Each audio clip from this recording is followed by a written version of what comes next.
She wasn't born into royalty. She didn't come with riches, armies, or power. Just an orphan raised in exile. A foreign girl living under the rule of the world's most powerful empire. Yet she was chosen, not by chance, not by beauty alone. She was positioned by divine purpose, hidden behind palace walls for such a time as this. But while kings drank from golden cups and nobles plotted in secret, a quiet battle was brewing. One that wouldn't be fought with swords or chariots, but with fasting, faith, and the bravery to speak when silence could mean death. Her name was Esther. And this isn't just the story of a queen. It's the story of how God saved a people through the most unlikely of heroes. In the days of King Xerxes, who ruled over 127 provinces from India to Ethiopia, his power stretched across the known world.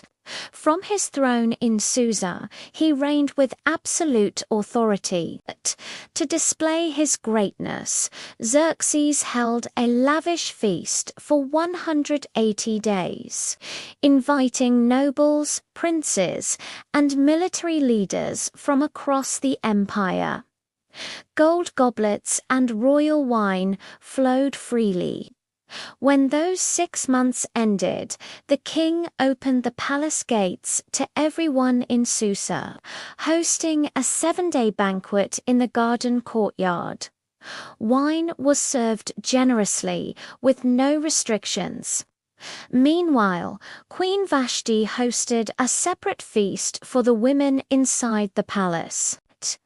But on the 7th day, when the king was merry with wine, he made a prideful demand that Queen Vashti be brought before the guests, wearing her royal crown so they could admire her beauty. Vashti refused. She would not parade herself before a drunken crowd. The king's pride was wounded. His own queen had publicly defied him. Enraged and humiliated, Xerxes turned to his wise men. One advisor, Memucan, warned that her defiance would spread. He said, "All women will hear of this and dishonor their husbands." They urged the king to remove Vashti and issue a decree throughout the empire that every man should rule his own household. The king agreed. A royal edict was sent to every province in every language, and Queen Vashti was dethroned. But little did they know, God's unseen hand had just begun to move.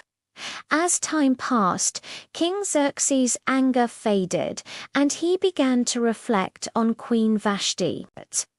Her beauty, her bold defiance, and the decree that banished her. Though the law could not be undone, her absence lingered.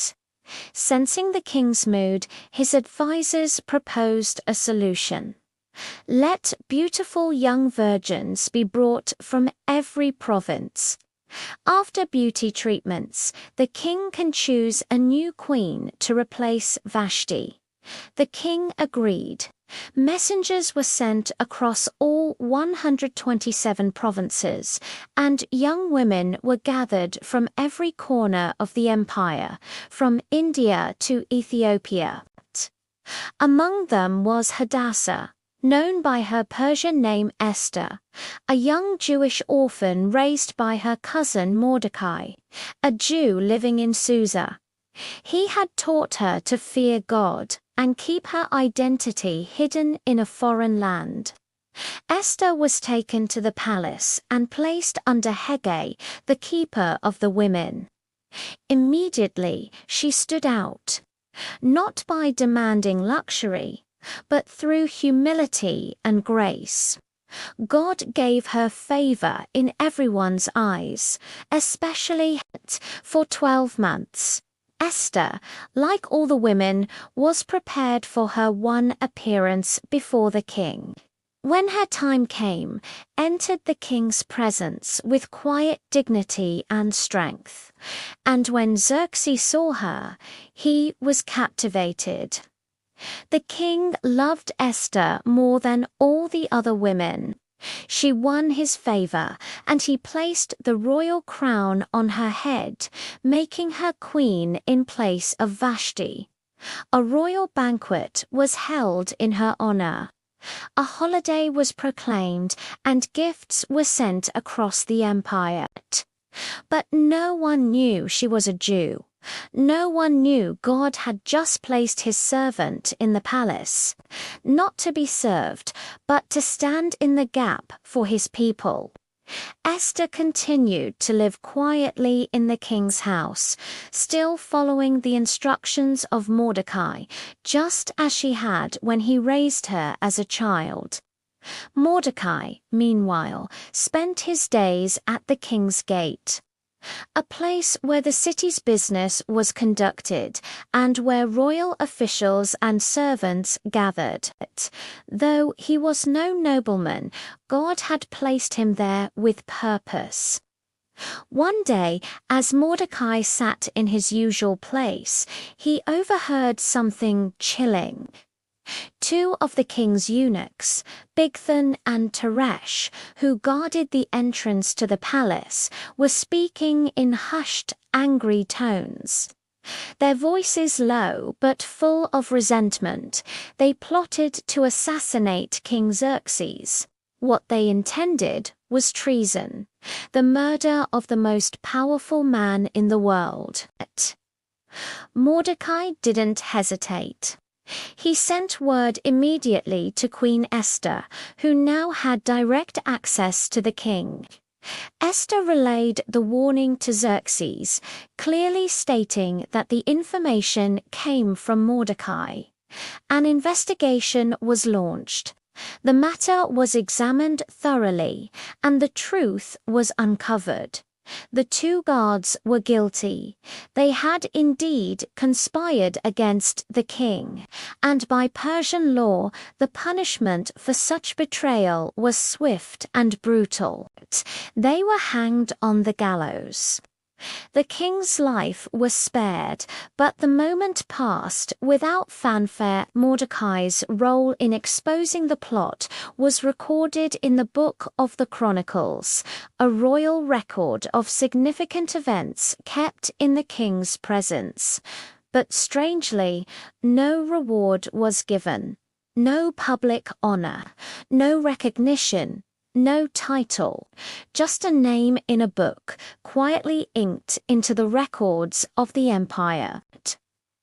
After some time, King Xerxes promoted Haman the Agagite to the highest rank among his officials. All were ordered to bow to him, but Mordecai refused. Day after day, Haman saw his defiance and burned with anger. When he learned that Mordecai was a Jew, Haman's hatred grew deeper. He didn't just want to punish Mordecai, he wanted to destroy all Jews throughout the empire. Haman cast lots, Purim, to choose the day. Then he approached the king with deceitful words. "There is a certain people scattered through your provinces. They live differently and don't follow your laws. It's not in your interest to tolerate them." The king agreed, giving Haman his signet ring. A royal decree was sent to all 127 provinces. On the 13th day of the 12th month, every Jew, young and old, was to be killed. As the couriers spread the message, Susa fell into confusion. Mourning broke out among the Jews. When Mordecai learned of the decree, he tore his clothes, put on sackcloth and ashes, and wept bitterly in the streets of Susa, across the empire.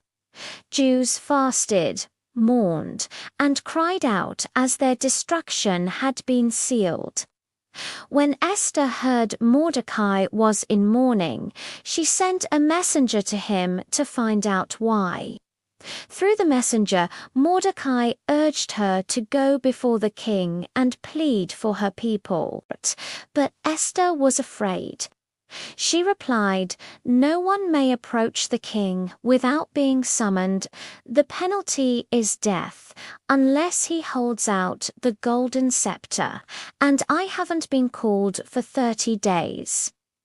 Mordecai's answer to the messenger was bold. "Do not think you will escape in the palace. If you stay silent, deliverance will come from somewhere else, but you and your family will perish. And who knows, perhaps you were made queen for such a time as this." Esther's fear gave way to faith. She replied, "Go, gather all the Jews in Susa, fast for me for 3 days. I will go to the king, even if it costs me my life. If I perish, I perish." On the 3rd day, dressed in her royal robes, Esther courageously entered the inner court of the palace. The king saw her standing there and extended the golden scepter toward her. With relief and hope, Esther touched the tip of the scepter. Then the king asked warmly, "What is your request, Queen Esther? Even up to half the kingdom, it will be granted." Esther replied, "If it pleases the king. Come to a banquet I have prepared for you and Haman." The king smiled, intrigued by her invitation, and readily agreed. And both he and Haman attended Esther's banquet. Yet, throughout the meal, Esther did not speak of her petition. Instead, she observed the king closely, her eyes searching for the right moment. Before the meal ended, Esther extended another invitation. "Please come again tomorrow, and then I will share my true request." The king's interest deepened, and Haman's curiosity grew, both eager and uncertain about what Esther's plea might be. That night, King Xerxes lay awake, restless and troubled. Nothing could soothe his mind, not the royal wine, nor the comforts of his palace. Desperate for distraction, he ordered his servants to bring the Book of the Chronicles, the official record of the kingdom's events. As the scribes read, the king's eyes caught a long-forgotten entry. Mordecai's name. The record told how Mordecai had uncovered a plot against the king's life, an act of loyalty that had saved Xerxes from assassination. But despite the gravity of this deed, Mordecai had never been rewarded. Deeply moved, Xerxes asked his advisors, "What honor or recognition has been given to Mordecai for this?" The advisor replied, "Nothing has been done for him." The king sat in thoughtful silence. How could such loyalty go unrewarded? At that very moment, Haman entered the palace, intending to ask the king for permission to hang Mordecai on a gallows he had built. But before he could speak, the king summoned him in Haman. The king said, "What should be done for the man the king delights to honor?" Puffed up with arrogance, Haman imagined the king meant him. He responded with a detailed plan. "Let the man be clothed in the king's royal robes, which the king himself has worn. Let a royal crown be placed on his head, and let him be led on the king's own horse through the city streets. A noble official should ride before him, proclaiming, 'This is what is done for the man the king delights to honor.'" The king smiled and said, "Go at once." Do everything you have suggested for Mordecai the Jew who sits at the king's gate. Do not neglect anything." Haman's face turned pale, his heart pounding with dread. He was forced to carry out the honor he had planned for himself, but instead it was given to his enemy. Humbled and bitter, Haman led Mordecai through the city streets, proclaiming his honor just as he had described. When he returned home, his spirit was crushed. He told his wife and friends everything that had happened, his anger and humiliation clear. They warned him, "If Mordecai is of Jewish origin, you will not stand against him. You will surely come to ruin." And so Haman's plot to destroy the Jews grew darker. But his pride had already been wounded by the king's unexpected favor toward Mordecai. At the second banquet Esther had prepared, the king and Haman took their seats once again beside the queen. King Xerxes looked at her intently and asked once more, "What is your request, Queen Esther? Speak, for your wish shall be granted, even to half the kingdom." With courage and conviction, Esther spoke her heart. "If I have found favor in your sight, O king, and if it pleases you, grant me my life. This is my petition, and spare my people. This is my request." The king's expression shifted, a flash of shock crossing his face. Esther continued, "For we have been sold, distressed I and my people, to be destroyed, killed, and annihilated. Had we merely been sold as slaves and servants, I would have kept silent, for no such distress would justify troubling the king." The king's face darkened in shock and anger. He demanded, "Who is he, and where is the man who would dare do such a thing?"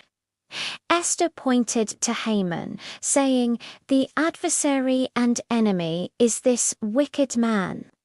Enraged beyond measure, King Xerxes rose and left the banquet hall to cool his fury. Meanwhile, Haman was terrified. Seeing the king's anger and realizing his plot had been exposed, he rushed to beg Esther for mercy. In desperation, he fell on the couch where Esther was reclining. He clung to her, pleading for his life.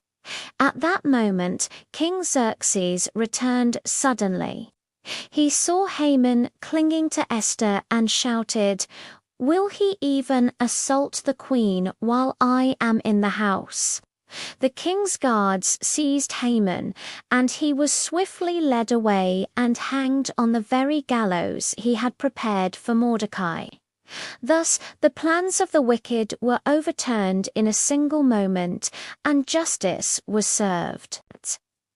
After Haman was hanged, King Xerxes gave his entire estate to Queen Esther. She, in turn, appointed Mordecai over it. The king also removed his signet ring, once given to Haman, and placed it on Mordecai's hand, giving him royal authority. But the danger wasn't over. Though Haman was dead, his decree remained law. In Persia, a royal edict sealed with the king's ring could not be revoked, not even by the king himself. The day of destruction against the Jews still loomed on the calendar, the 13th day of the 12th month. So Esther once again approached the king. This time not for her life, but for the life of her people. "How can I bear to see disaster fall on my people?" she pleaded. King Xerxes granted permission for a new decree to be written, one that would counter the first. Mordecai quickly summoned the royal scribes and wrote in the king's name, "The Jews in every city have the right to assemble and defend themselves. They may destroy anyone who attacks them and take their enemies' goods if needed." This decree was sent out swiftly to all 127 provinces in every language, sealed with the king's ring. As it spread, hope was revived. Where there had been mourning, now there was light and gladness. On the appointed day, the Jews stood united across the empire. With royal protection and newfound courage, they rose up and defeated their enemies. In Susa, 800 attackers were struck down, including Haman's 10 sons, notorious men who had stood by their father's wicked plans, who were later hanged at Esther's request. Esther also asked for one more day of defense in Susa, and the king granted it. Across the empire, 75,000 enemies were defeated. Yet again, the Jews took no plunder. Their fight was for survival, not gain. It was not a day of greed, it was a day of justice. When the battle was over, the people rested, and what began as a day of dread became a day of victory and celebration. To remember their deliverance, the Jews established a yearly celebration called Purim, named after the lots Haman had cast to plan their destruction, now a symbol of God's reversal.